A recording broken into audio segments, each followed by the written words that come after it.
নমস্কার, তাপসের কথকতা ইউটিউব চ্যানেলে আপনাদের সকলকে স্বাগত।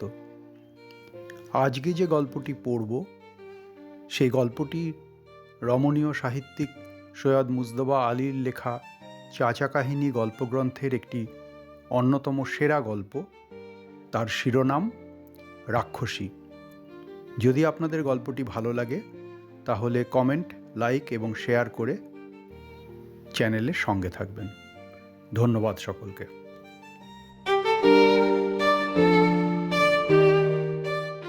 আরাম, আয়েশ, ফুর্তি ফার্তার কথা বলতে গেলে ইংরেজকে ফরাসি শব্দ, ফরাসি ব্যঞ্জনা ব্যবহার করতে হয়। জোঁ de vivre মানে শুদ্ধমাত্র বেঁচে থাকার আনন্দ। bon vivre মানে আরামে আয়েশে জীবন কাটানো। গুরমে মানে পোশাকি খুশ খানেওয়ালা। কনিশিয়ার মানে সমঝদার, রসিকজন। এইসব কথার ইংরেজি নেই। ভারতবর্ষে হয়তো এককালে ছিল, হয়তো কেন নিশ্চয়ই ছিল, মৃৎশকটিকা। মালতী মাধব নাট্যে আরাম আয়েশের যে চৌকস বর্ণনা পাওয়া যায় তার কুল্লে মাল তো আর গুলমারা বলে উড়িয়ে দেওয়া যায় না। আজ নেই, এবং তার কারণ বের করার জন্য ঘেরণ্ড সংহিতা ঘাটতে হয় না। রোগ শোক অভাব অনটনের মধ্যিখানে গুড়মে হওয়ার সুযোগ শতেকে গোটেক পায় কিনা সন্দেহ। তাই খুশখানা খুশপিনা বাবদের কথাগুলো বেবাক ভারতীয় ভাষা থেকে লোপ পেয়ে গিয়েছে। নতুন বলতানের প্রশ্নই ওঠে না। তবু এই বঁ ভিভরের কায়দাটা এখনো কিছু জানে পশ্চিম ভারতের পার্সি সম্প্রদায়। খায় দায় হই হুল্লোড় করে, মাত্রা মেনে ফষ্টি নষ্টি ইয়ার্কি দস্তি চালায়, এবং তার জন্য দরকার হলে ঋণং কৃত্বা নীতি মানতেও তাদের আপত্তি নেই। তাজ হোটেলে বসে মাসের মাইনে এক রাত্রিরে ফুঁকে দেনেওয়ালা বিস্তর পার্সি বোম্বাইয়েই আছে। আর গোলাপি নেশায় একটুখানি বে এখতেয়ার হয়ে কোনো পার্সি ছোকরা যদি ল্যাম্পপোস্টটাকে জড়িয়ে ধরে ভাই একদিন কোথায় ছিলি বলে ঝপাঝপ গন্ডা দশেক চুমু খেয়ে ফেলে, তাহলে তার বউ হয় স্ন্যাপশট তোলে, নয় চ চ বাইরাম তোর নেশা জোরেছে বলে ধাক্কা ধাক্কি দিয়ে বাড়ি নিয়ে যায়। পরদিন ক্লাবে বসে বউ পাগলা বাইরামের কীর্তি কাহিনীতে বেশ একটুখানি নুন লঙ্কা লাগিয়ে মজলিস গরম করে তোলে, আর বাইরামের বাপ গল্প শুনে মিটমিটিয়ে হাসে। ব্যাটার এলেম হচ্ছে দেখে আপন ঠাকুরদার স্মরণে খুশি হয়ে দুফোঁটা চোখের জল ফেলে। গাওনা বাজনায় ভারী শখ। একদল বেটোফেন ভাগনার নিয়ে মেতে আছে, আরেক দল বড়দার ওস্তাদ ফয়াজ খানের সাগরেদি করে। আর লাল্লা লাল্লা লা গান গেয়ে নাকি বহু পার্সি বাচ্চা মায়ের গর্ভ থেকে নেমে এসেছে। অন্য কোনো সম্প্রদায় সম্বন্ধে এসব কথা বলতে আমি সাহস পেতুম না, কিন্তু পার্সিদের ঈষৎ রসবোধ আছে, তা সে সূক্ষ্মই হোক আর স্থূলই হোক। আলাপ জমাতেও ভারী ওস্তাদ। বিদেশিকে খাতির করে ঘরে নিয়ে যায় বাড়ির আর 5 জনকে নতুন চিড়িয়া দেখাবে বলে, তাকে কাঠি বানিয়ে সবাই মিলে তার চতুর্দিকে চরকিবাজির নাচন তুলবে বলে। তাই বড়দা পৌঁছবার 3 দিনের ভেতরেই রুস্তম দাদাভাই ওয়াদিয়া গায়ে পড়ে আমার সঙ্গে আলাপচারি করলেন। বাড়ি নিয়ে গিয়ে বুড়ো বাপ বউ 3 ছেলের সঙ্গে পরিচয় করিয়ে দিলেন।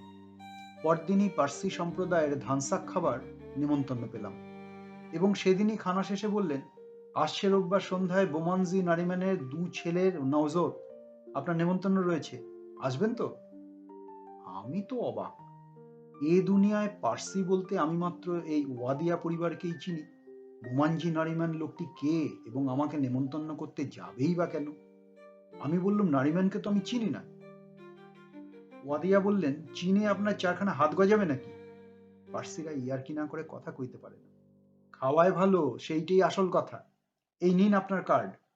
অধিও আপনার চারখানা হাত গজাবে না। আপনি ভাববেন না আমি নারিম্যানের দৌড়ের ধন্না দিয়ে এ কার্ড বের করেছি। আপনার সঙ্গে আমাদের জমে গিয়েছে, নারিম্যান সেটা নিজের থেকেই জানতে পেরে কার্ডটা পাঠিয়ে দিয়েছে। না পাঠালে অবশ্যই আমি একটুখানি নল চালাতুম। আপনার মতো গুণীকে বাদ দিয়ে। আমি বাধা দিয়ে বললাম, আমি গুণী? ওয়াদিয়া বললেন, বাধা ছালার দাম 25 লাখ, 2 দিন বাদে সব শালা। পার্সিরা এই শব্দটি প্রায় সব কথার পেছনেই লাগায়। আপনাকে চিনে নেবে, কিচ্ছু ভয় নেই। ততদিন দুপেট খেয়ে নিন। নরিম্যানের ছেলেদের নৌজতের পরে আসছে সোরাবজির মেয়ের বিয়ে, তারপর আসছে। আমি জিজ্ঞেস করলাম, নওজোত পরবটা কি? বললেন, এলেই দেখতে পাবেন। হিন্দুদের যেমন পৈতে হয়, পার্সিদের তেমনি নওজত। শুধু কাশতি অর্থাৎ পৈতেটা বাঁধতে হয় কোমরে, আর সঙ্গে পড়তে হয় একটা ছোট্ট ফতুয়া, তার নাম সাদরা। এই কাশতি সাদরা দুয়ে মিলে হলো পার্সিদের দ্বিজত্ব প্রাপ্তি। ওয়াদিয়ার বউ রওশন বললেন, যত সব সিলি সুপারস্টিশনস। রুস্তম বললেন, লং লিভ সাচ সুপারস্টিশনস। এদেরই দৌলতে দুমুঠো খেয়ে নি। শালা বোমাঞ্জির পেটে বোমা মারলেও সে এক পেট খাওয়ায় না। তার বাপ শালা বিয়ে করেছিল বিলেতে, শ্যাম্পেনটা কেকটা ফাঁকি দেবার জন্য। পার্সিদের পাল্লায় পড়লে বুঝতেন। রোববার বিকেলবেলা রুস্তম বউ বেটা বাচ্চা নিয়ে গাড়ি করে আমাদের বাড়িতে উপস্থিত। পাছে আমি ফাঁকি দিই। গাড়িতে বসে বললেন, পার্সিদের কি নাম দিয়েছে আর সব গুজরাতিরা জানেন? কাগড়া অর্থাৎ ক্রো। তার প্রথম কারণ আমরা কালো কোট টুপি পরি। দ্বিতীয় কারণ, 5টা পার্সি একত্র হলেই কাকের মতো কিচিরমিচির করি। তৃতীয় কারণ, কাকের মতো খাদ্যাখাদ্য বিচার করি না, জানেন তো, আর সব গুজরাতিরা সাক্ষেকো। চতুর্থ কারণ, আমাদের নাকটা কাকের মতো বাঁকানো। আর শেষ কারণ, মরে গেলে কাকে আমাদের মাংস খায়। তারপর হো হো করে খুব খানিকটা হেসে বললেন, গুজরাতিদের রসবোধ নেই সবাই জানে, কিন্তু এই রসিকতাটা একেবারে মোক্ষম। আমি বললুম, সব হিন্দুই একবার স্মোক করে, সিগারেট খাওয়ার অভ্যাস থাক আর নাই থাক, সেটা কি জানেন? বললেন, কিরকম? তাদের তো পোড়ানো হয়, দেন দে স্মোক। রৌশন বললেন, খুব ভালো, শকুনির ছেঁড়াছেঁড়ির চেয়ে স্মোক করা ঢের ভালো। আমি বললুম, কেন? 4টে শকুনি যদি এক পেট খেতে পায় তাতে আপত্তিটা কার কি? এই আপনাদের বোমাঞ্জি যদি জ্যান্ত অবস্থায় কাউকে খাওয়াতে না চায়, তবে না হয় মরে গিয়েই খাওয়ালো। রওশন বললেন, আপনি জানেন না তাই বলছেন। বোম্বাইয়ে টাওয়ার অফ সাইলেন্সের আশেপাশের কোনো বাড়িতে কখনো বাসা বাঁধলে জানতেন। একটা শকুনি হয়তো একটা মরা বাচ্চার মাথা নিয়ে উড়ে যাচ্ছে আপনার বাড়ির ওপর দিয়ে, আরেক শকুনির সঙ্গে লাগলো তখন তার লড়াই, ছিটকে পড়লো মুন্ডুটা আপনার পায়ের কাছে কিংবা মাথার উপরে। ভেবে দেখুন তো অবস্থাটা। আমি বললুম, থাক থাক। কিন্তু আশ্চর্য, ওয়াদি আর বাচ্চা দুটো শিউরে উঠল না, কিংবা মাকে এইসব বিভৎস বর্ণনা দিতে বারণ করলো না। অনুমান করলাম এরা ছেলেবেলা থেকে এ বিষয়ে অভ্যস্ত। নওজত অনুষ্ঠান হচ্ছিল একটা প্ল্যাটফর্মের উপর। সাদা জাজিমে মোড়া, 2টি 8-9 বছরের বাচ্চা দাঁড়িয়ে, আর 4জন দস্তুর অর্থাৎ পুরোহিত আবেস্তা পল্লবী ভাষায় গড়গড় করে মন্ত্র উচ্চারণ করে যাচ্ছে। এককালে যজ্ঞোপবীত দেবার জন্য পুরোহিত ছেলেটাকে মন্ত্রোচ্চারণ দিয়ে বোঝাতেন যজ্ঞোপবীতের দায়িত্ব কি। আজ সে যে উপবীত ধারণ করতে যাচ্ছে তার অর্থ মায়ের কোল আর খেলাধুলা তার জন্য শেষ হলো। সে আজ সমাজে প্রবেশ করতে যাচ্ছে। এখন কটা ছেলে এসব বোঝে তা জানি নে, কিন্তু এটা স্পষ্ট বুঝতে পারলুম নওজোতও উপনয়নের মতো হয়ে দাঁড়িয়েছে। যে মন্ত্র উচ্চারণ করা হচ্ছে তার উদ্দেশ্য সম্পূর্ণ ব্যর্থ হচ্ছে। ফিসফিস করে কথা বলতে মানা নেই। আমি রুস্তমকে আমার গবেষণামূলক তত্ত্বচিন্তাটি অতিশয় গাম্ভীর্য সহকারে নিবেদন করাতে তিনি বললেন, আপনার তাতে কি, আমারই বা তাতে কি, রান্নাটা ভালো হলেই হলো। বুঝলুম ইতর্জনের জন্য মিষ্টান্ন প্রবাদটি সর্বদেশে প্রযোজ্য। নওজোত শেষ হয়েছে, আর সঙ্গে সঙ্গে নামলো ঝমাঝম বৃষ্টি। অকালে এরকম বৃষ্টির জন্য কেউ তৈরি ছিল না। নিমন্ত্রিত রবাহুত সবাই ছুটে গিয়ে উঠলেন বাড়ির বারান্দায়। তারপর বৃষ্টির ঝাপটা খেয়ে একদল ড্রয়িং রুমে, আরেকদল ডাইনিং রুমে, আত্মীয় কুটুমরা বেডরুমে ঢুকলেন। আমাকে রুস্তম নিয়ে গেলেন ছোট্ট একটা কুঠুরিতে, বোধহয় বাচ্চা দুটোর পড়ার ঘর। আমরা জনাবারও সেই কুঠুরিতে কাঁঠাল বোঝাই হয়ে বসলুম। সকলের শেষে এসে ঢুকলেন এক বুড়ো পার্সি, 2 বগলে 2 বোতল মদ নিয়ে। আমরা কয়েকজন হিন্দু মুসলমান নিরামিষ ছিলুম। আমাদের জন্য এলো আইসক্রিম, লেমনেড। বুড়ো একটা বোতল ছেড়ে দিলেন মজলিসের জন্য, অন্য বোতলটা নিজে টানতে লাগলেন নির্জলা। বিলেতে পালা পরবে ঘরে বাইরে সর্বত্রই মদ খাওয়া হয়, তাই আমি এন্তার মদ খাওয়া দেখেছি। কিন্তু 10 মিনিট যেতে না যেতেই বুঝলুম এ বুড়ো তালে বড় ব্যক্তি। শ্রাদ্ধের নিমন্ত্রণে পেশাদারি ব্রাহ্মণের পাইকারি 52 ভক্ষণের মতো এর পাইকারি পান দ্রষ্টব্য বস্তু। মদ খেলে কেউ হয়ে যায় ঝগড়াটে, কেউ বা আরম্ভ করে বদ রসিকতা, কেউ করে খিস্তি, কেউ হয়ে যায় যীশুখ্রিস্ট। দুনিয়ার তাবৎ দুঃখ কষ্ট তখন সে আপন স্কন্ধে তুলে নিতে চায়, আর সবাইকে গায়ে পড়ে টাকা ধার দেয়। পরের দিন অবশ্য চাকরের ওপর চালায় চোটপাট, ভাবে ওই শালাই মৌকা পেয়ে টাকাটা লোপাট মেরেছে। আমি গিয়েছিলাম এক কোণে দেয়ালে হেলান দিয়ে বসবো বলে। বোতলটি আধ ঘন্টার ভিতর শেষ করে বুড়ো এসে বসলেন আমারই পাশে। আমি একটু সংকুচিত হয়ে স্থান করে দিলুম। বুড়ো শুধলেন, আপনি এ শহরে নতুন এসেছেন? আমি কীর্তিটা অস্বীকার করলুম না। বললেন, তাই ভাবছেন আমি মাতাল? বুঝলুম ইনি যীশুখ্রিস্ট টাইপ নন, ইনি হচ্ছেন মেরি মাগডালিন টাইপ, অনুশোচনায় ক্ষতবিক্ষত। বললুম, তাহলে না খেলেই পারেন। বললেন, খাই না তো, হঠাৎ ওরকম অকালে বৃষ্টি না নামলে। মদ খাওয়ার নানা অজুহাত বাজারে চালু আছে, এটা নতুন। বৃষ্টির জলের সঙ্গে নামলো বটে, কিন্তু ধোপে টিকবে না। বললুম, আপনিও খেতেন। সে অবস্থায় পড়লে। আমি শুধালুম, কোন অবস্থায়? তারপর বললুম, কিন্তু আপনি আমাকে বোঝাবার চেষ্টা করছেন কেন? বিশেষত আপনার ধর্মে যখন ও জিনিস বারণ নয়। আপনাকে বোঝাবার চেষ্টা করছি কারণ আর সবাই জানে। আমি বললুম, তাহলে বলুন। বললেন, রুস্তম বলছিল আপনি নাকি পূব ভারতের লোক, পার্সিদের আচার ব্যবহার পালা পরব সম্বন্ধে কিছু জানেন না। টাওয়ার অফ সাইলেন্স কাকে বলে জানেন? আবার মৌন শিখর। বললুম, আজই প্রথম শুনেছি। বললেন, কুয়োর মতো গোল করে গড়া হয়, আর দেয়ালের ভেতর দিকে বড় বড় শেলফের মতো কুলুঙ্গি বা নিশ কাটা থাকে। সেগুলোর উপর মরাকে বিবস্ত্র করে শুইয়ে দেওয়া হয়। বোম্বাই টোম্বাই অঞ্চলে বিস্তর শকুনি ওত পেতে বসে থাকে, 3 মিনিটের ভেতর হাড্ডিগুলো ছাড়া সবকিছু সাফ করে দেয়। কিন্তু ভিতরে গিয়ে এসব দেখবার হুকুম নেই, একমাত্র সব বাহকই ভেতরে যায়। এই যে নজরতের সময় দস্তুরদের দেখলেন, তেমনি পার্সিদের ভিতরে বিশেষ সব বাহক সম্প্রদায় আছে। টাওয়ার অফ সাইলেন্সের ভিতর যা কিছু করার তারাই সব করে, এমনকি দস্তুরদেরও ভিতরে যাওয়া বারণ। আমার জন্ম মধুগাঁয়ে, সেখানেই প্রায় সমস্ত জীবন কাটিয়েছি। মধুগাঁও সিপিতে। আপনি কখনো যাননি? তাহলে বুঝতেন গ্রীষ্মকালে সেখানে কিরকম গরম পড়ে। আর সে গরম একদম শুকনো, বোন ড্রাই। দেয়ালের ক্যালেন্ডার বেঁকে যায়, বইয়ের মলাট বাঁকতে বাঁকতে কেতাব থেকে খসে পড়ে, টেবিলটা পর্যন্ত পিঠ বাঁকিয়ে বিড়ালটার মতো লড়াই মুখ হয়ে ওঠে। এমনকি মানুষদেরও রসকস শুকিয়ে যায়। হাতাহাতির ভয়ে গরমের দিনে একে অন্যে কথাবার্তা পর্যন্ত হয় নিক্তি মেপে। সেই গরমে মারা গেল এক 80 বছরের হাড্ডিসার বুড়ি। আমার ছেলেবেলায় তিনি ছিলেন যুবতী। বকা ছোড়ারা তখনই তার নাম দিয়েছিল ঝরাপাতা কুকুরের জীব। বয়স বাড়ার সঙ্গে সঙ্গে শুকোতে শুকোতে শেষ পর্যন্ত রইল চামড়ায় জড়ানো খান কয়েক হাড্ডি। আর স্বভাব ছিল এমন খিটখিটে যে আমরা পারতপক্ষে তার বাড়ির সামনের রাস্তা দিয়ে যেতুম না।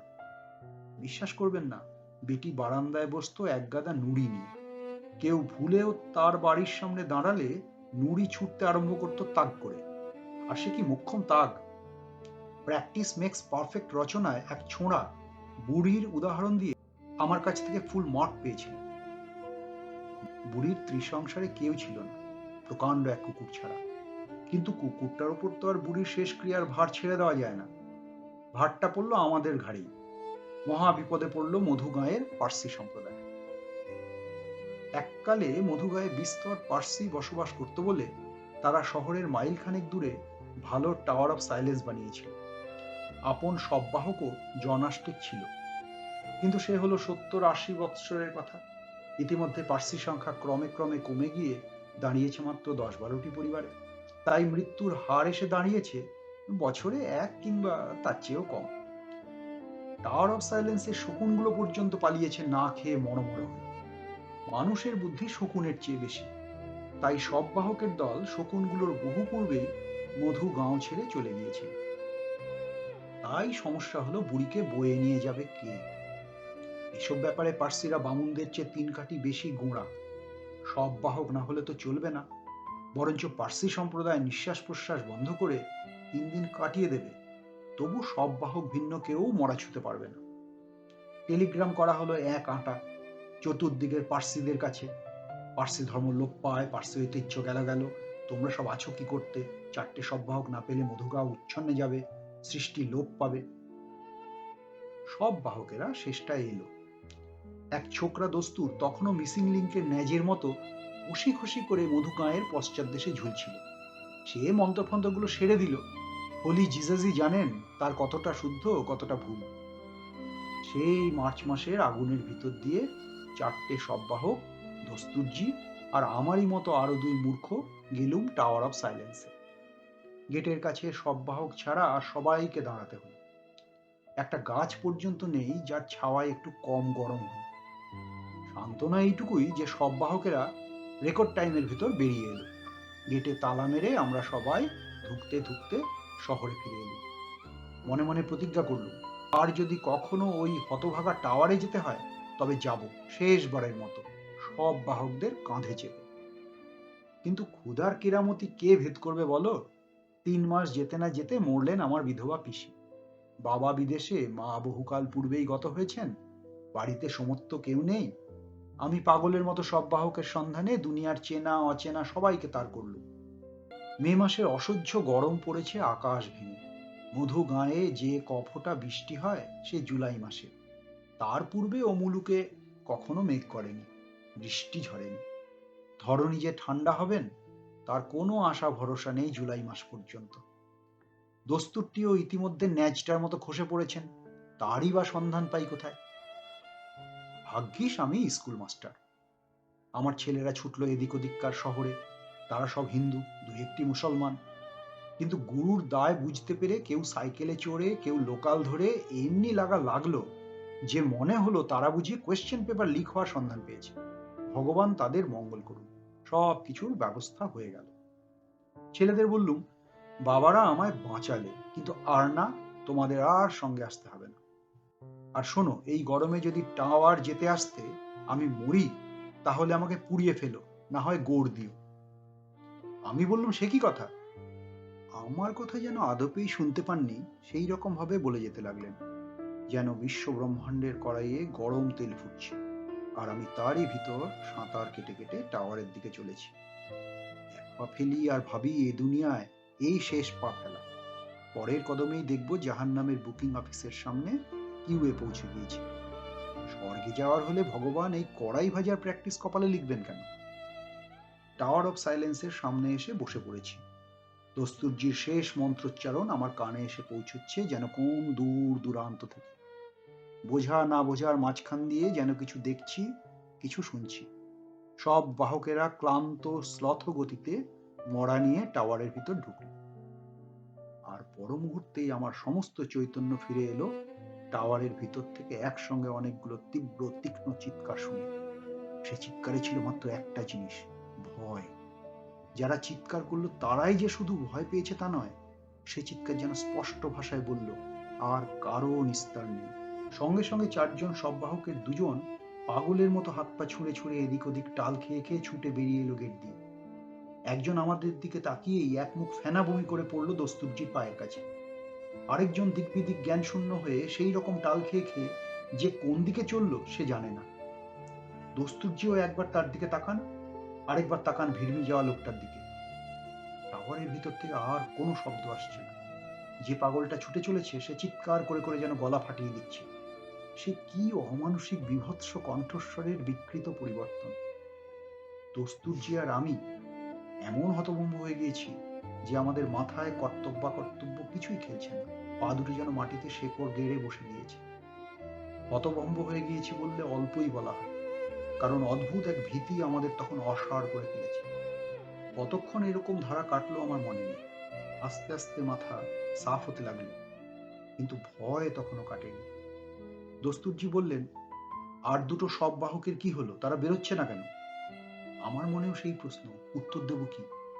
দস্তুরজি আমার দুজনেরই ভেতরে যাওয়া বারণ। দস্তুরজির কর্তব্য বোধ হয়েছে কিনা কে জানে, বললেন, চলুন ভেতরে যাই। আমার এখনো মনে হয় দস্তুরজি তখন সম্পূর্ণ সম্বিতে ছিলেন না। আমি জানি আমি নিশ্চয়ই ছিলুম না। তার পিছনে পিছনে কোন সাহসে ভর করে গেলুম বলতে পারবো না। আমি এ বিষয়ে বহু বৎসর ধরে আপন মনে তোলপাড় করেছি। খুব সম্ভব যুগ যুগ ধরে দস্তুরজিদের হুকুম তামিল করে করে আমরা সাধারণ গৃহী বিপদকালে মন্ত্রমুগ্ধের মতো এখনো তাঁদের অনুসরণ করি।